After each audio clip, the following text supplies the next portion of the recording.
sipendi sana kudiscuss former deputy president Okay.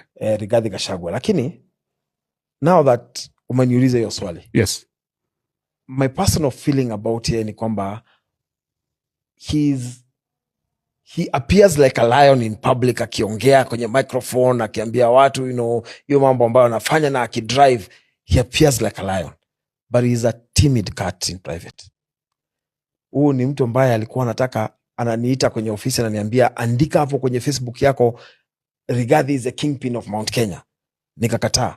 Jamaa pale Eldoret State Lodge alinishika mashati kitaka kunipiga kwa sababu nimekataa kuandika yeye ni kingpin.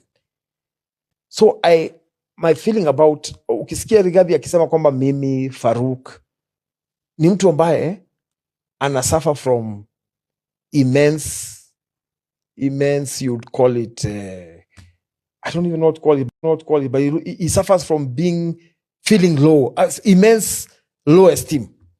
Unajua Rigathi kila wakati alikuwa katika cabinet ama katika function, hata enda uangalie video za hiyo wakati, utaona ameweka gazeti, anaangalia tu Facebook na WhatsApp na comments na vile watu wanasema.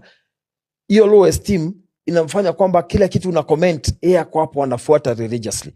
Mimi mwenyewe hata sisomangi comment zangu zote, lakini yeye ako hapo akitaka kujua nini, hiyo sikusikiza ground.